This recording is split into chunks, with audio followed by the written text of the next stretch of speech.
오늘 우리는 본문의 말씀을 통해서 끊임없이 일어나는 자연재해와 사고, 질병에 숨어있는 하나님의 음성을 들으시기를 바랍니다. 첫째로 재난의 이유들이 뭔가라고 생각합니다. 첫째로 인재라고 그럽니다. 인재. 사람의 잘못으로 인해서 재난이 찾아왔다는 것이죠. 오늘 본문 1절에 그때 두 사람이 와서 빌라도가 어떤 갈릴리 사람들의 피를 저희 제물에 섞은 일로 예수께 고하기 시작한다 라고 하는 말입니다. 무슨 말인가 하면은 지금 현재 예수님께서 12장 54절로 59절에 말씀하고 계시는 천지의 기상과 분별함을도 못하는 이 세상에 사는 사람들아, 너가 잘났다고 떠드는데 잘난 거 아무것도 없지 않느냐라고 하는 말씀이었습니다. 거기서 예수님께서 말씀하신 시대의 분각이라고 하는 것은 종말을 뜻합니다. 오늘 우리가 성경이 말하는 종말은 두 가지입니다. 하나는 개인의 종말입니다. 개인의 종말은 뭐냐? 죽음이라는 얘기죠. 그러니까 거기서 한 번 죽는 것은 사람에게 정한 것이고 그 이후에는 심판이 있다라고 하는 것을 히브리서 9장 27절에서 얘기합니다. 즉 그 누구도 죽음을 피할 수 없으며 또한 하나님의 심판 역시 피할 수 없다는 얘기입니다. 따라서 모든 사람은 개인의 종말인 죽음뿐만 아니라 하나님의 심판대로 다가가고 있습니다. 그리고 또 다른 종말은 우주적인 종말입니다. 오늘 우리에게 찾아와지는 우주적인 종말은 세상의 끝날을 얘기하는 것입니다. 그런데 예수님께서 하신 말씀은 이 두 가지 분명한 종말도 분별하지 못하는 너희들이 어떻게 해서 이 세상에서 심판을 면할 것을 생각하고 있느냐라고 하는 얘기입니다. 바로 그때에 몇 사람이 와서 예수님에게 보고합니다. 빌라도가 갈릴리 사람들의 피를 섞어서 제사를 지내게 되었다. 이 만행을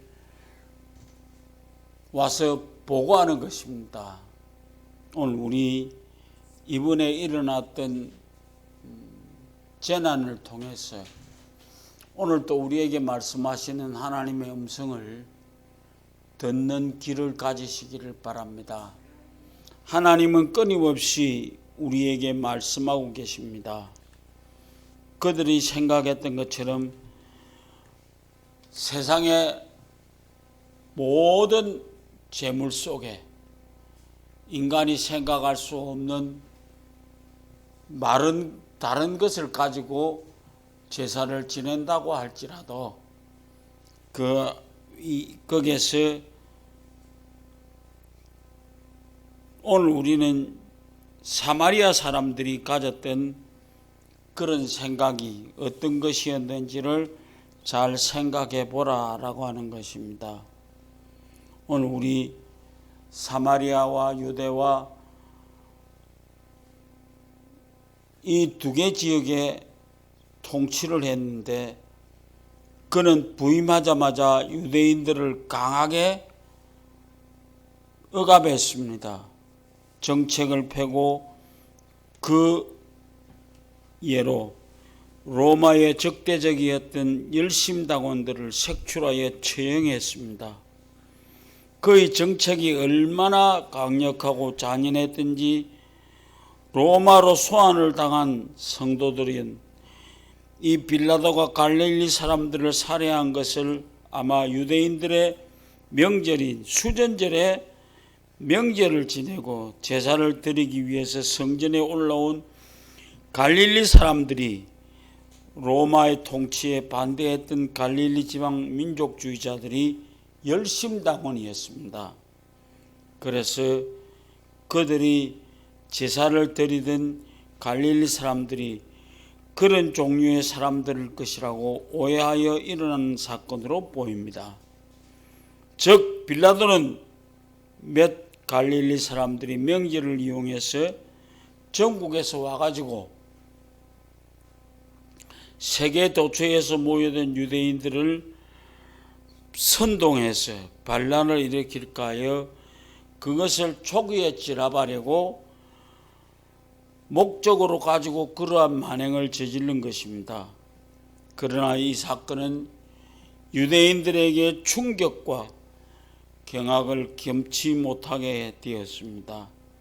하나님께서 희생제물을 드리는 사람은 칼로 죽여 그 피로 제물을 썩이게 한 잔인한 행위도 문제지만은 제사와 예배에 대한 모독, 나아가 하나님께 대한 엄청난 모독이었기 때문에 따라서 이 사건은 유대인의 심장을 찌른 것과 다른 것이 없습니다.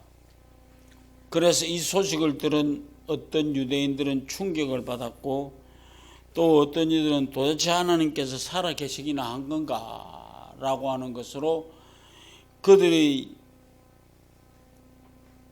어떤 속에서 성도가 예배를 드리기 위해서 오다가 교통사고가 당했다고 합시다. 혹은 예배 드리는 도중에 사고가 나 병으로 사망했다고 쉽게 납득이 되겠는가? 실제로 이런 일이 일어나고 있는가? 우리 곁에서 한번 보시기 바랍니다. 여러분들 이번에 일어난 사건이 어떤 사건인가? 라고 하는 것을 생각해 보시기 바랍니다.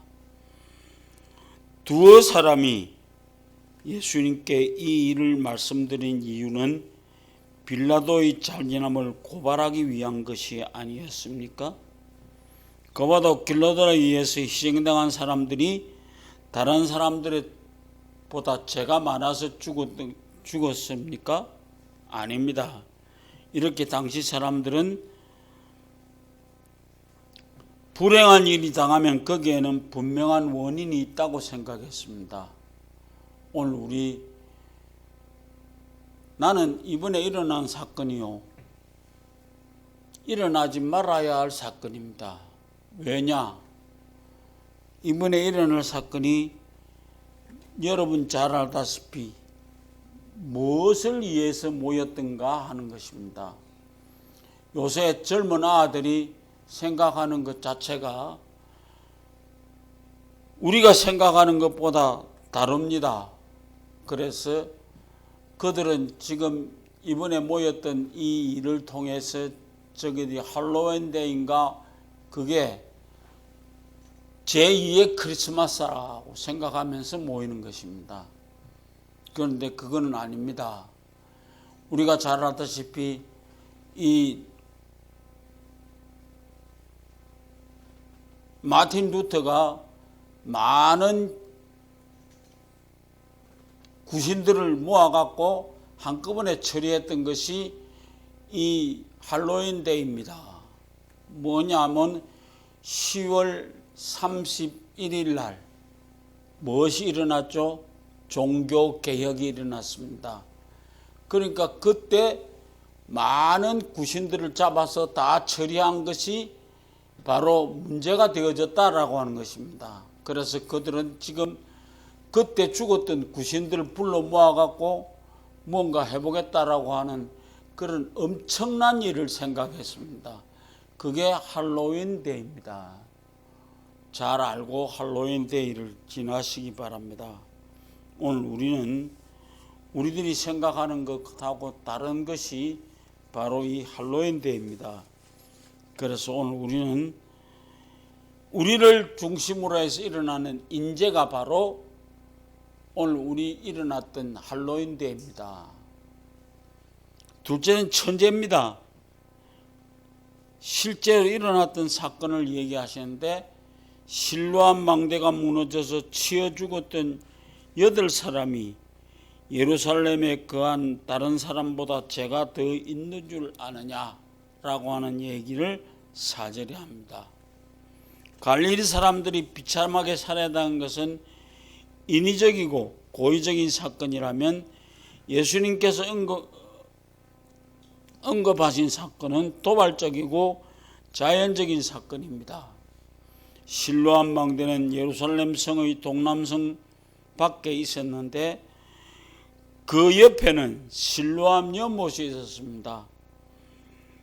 기온샘에서 흘러나온 물이 거리로 흘러들어갔고 실로암 목가의 성벽으로 남쪽으로 굳어져 있었는데 그것이 오랜 세월이 걸쳐서 조금씩 파손되다가 어느 날 갑자기 무너져서 8명이 깔려 죽은 사건이 일어난 것입니다. 이 사고는 예수님과 거기 있던 모든 사람들이 다 아는 사고였습니다. 그렇지만 정말 뜻밖의 그야말로 우발적인 사고였죠. 누구에게나 일어날 수 있는 사고였습니다. 그런데 유대인들은 그 사건을 인과응보적인 사건이다. 그러니까 사고로 죽은 8사람은 예루살렘에 거하고 있는 다른 사람들보다 죄가 많았기 때문이다. 그렇게 생각했습니다. 그들의 주장대로 망대가 무너져 죽은 사람들은 성전에서 죽은 갈릴리 사람보다 죄가 많다고 할 수 있습니까? 제사 드리다가 악인에 의해서 죽은 사람은 얼마든지 변호할 것입니다. 그렇지 않습니까? 그러나 우발적으로 일어난 사고에 의해서 죽임당한 죽은 사람들은 그야말로 하나님이 진노하셔서 벌한 것처럼 보일 것입니다. 그러나 죄가 더 많은 것은 아닙니다. 우리 잘 알아야 되겠습니다. 오늘 그렇게 논리대로 본다면 우리 주변에는 정말 죄인들이 많습니다. 갑작스러운 사고로 재산을 잃었거나 가족을 잃거나 죽어간 사람들이 많지 않습니까? 희귀병, 불치병, 난치병으로 고생하는 분들과 그 가족들도 많지 않습니까? 아마 당시 유대인들이 요즘 사람들이 당하는 불행을 바랬다면 뭔 죄가 그리 많아서 그런 일을 당하는가? 아마도 남이 모르는 비밀한 은밀한 죄가 있기 때문이다 라고 생각했습니다. 그런데 주님은 분명히 얘기하십니다. 너희에게 이르노니 아니라 너희도 만일 회개하지 아니하면 이같이 당하리라. 여러분, 지금 당장 여기서 심판하시지 않는다고 오늘 우리는 하나님을 우습게 보는 경향이 있습니다. 아닙니다. 하나님은 악인에게도 의인처럼 햇빛과 비를 차별 없이 주시는 분입니다. 따라서 인재, 지변, 질병이라든지 사고라든지 하나님의 섭리 안에서 우연히 일어나는 일이라는 것은 모든 것에서 죄와 연관되어 있다고 생각할 필요는 없습니다. 그래서 오늘 우리는 하나님의 심판에 대해서 다시 한번 말씀드립니다. 하나님께서 죄인을 그때그때 벌하시고 심판하시는 일이 간혹 있을 수는 있지만은 하나님의 심판은 지금 당장이 아니라 최후의 심판대 앞에서 우리가 당해야 되는 얘기입니다. 그렇다면 하나님은 지금 여기서 심판하지 않고 벌하지 않는 이유는 무엇일까요? 베드로후서 3장 9절 주의 약속은 어떤 이들에게는 더디다고 생각할 수 있으나 더딘 것이 아니라 오직 주께서 너희를 대하여 오래 참으사 아무도 멸망하지 아니하고 다 회개하기에 이르기를 원하시느니라. 즉 하나님은 모든 사람들이 회개하고 하나님 앞으로 돌아오기를 원하시는 것이 하나님의 생각이십니다. 오늘 우리가 가져야 될 가장 중요한 사고는요, 불행을 당하는 이들과 자신이 다른 것은 하나님께 감사하느냐 감사하지 않느냐에 있습니다. 다른 것이 무엇이냐?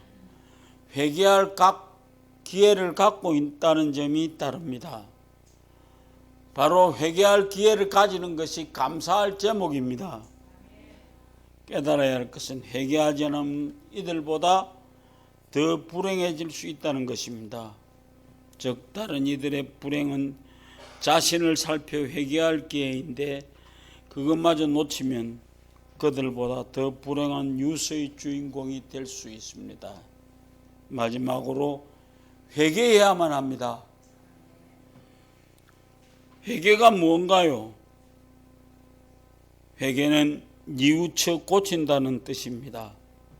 신약 성경 원어에 베나토니아라고 보면 방향을 바꾼다는 뜻입니다. 여러분들이 하나님을 향하는 삶으로 돌아서기를 바라는 것이 회개입니다. 오늘 우리는 통회하는 마음이 있어야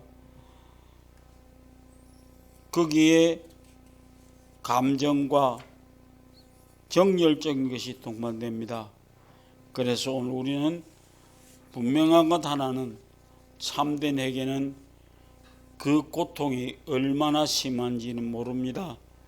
때로는 몸살보다 더 지독한 통증을 동반하고 때로는 얼굴을 들지 못할 정도요, 더 이상 살아가기 어려울 것 같은 수치심에 잠기고 때로는 죽을 것 같은 절망에 빠집니다. 그리고 그 단계를 넘어서서 다시는 그 일을 반복하지 않으리라는 변화의 열매를 맺는 것이 진정한 회개입니다. 그러니까 예수께서 너희에게 이르노니 아니라 너희도 만일 회개하지 아니하면 이같이 망하리라고 하신 말씀, 철저하고도 근본적인 변화 없이는 너희가 불행을 당한다는 것을 얘기를 합니다. 여러분들 다시 우리도 하나님 앞에 회개하고 돌아오는 마음을 가지시기 바랍니다. 마지막으로 회개하여 재난을 면합시다. 본문의 사람들처럼 재난이나 환난을 당하는 사람을 보고서 판단과 정죄를 하는 일은 오늘날의 신자들도 쉽게 범할 수 있는 잘못입니다. 다른 사람 보고 범죄한 인간이 가질 수 있는 것이다 라고 하는 것입니다. 그러나 우리는 회개하시기를 바랍니다. 그래서 면하시기 바랍니다. 재난당하는 것은 죄 때문에 하나님께서 벌하시는 차원이 아니라 우리가 알 수 없는 하나님의 섭리로 일어난다고 했습니다. 그런 면에서 재난당한 사람은 잘못이라고 판단하고 정죄하는 것은 도리어 판단하고 정죄하는 그 사람이 잘못되었다는 얘기입니다. 깊고 오묘한 하나님의 섭리를 작은 머리로 판단하면서 다 안다고 하니 얼마나 가당차는 인생입니까? 그래서 오늘 우리는 오늘 본문을 통해서 발견할 수 있는 진짜로 회개할 기회를 가지는 여러분 되시기를 바랍니다. 그래서 오늘 우리가 회개하십시오.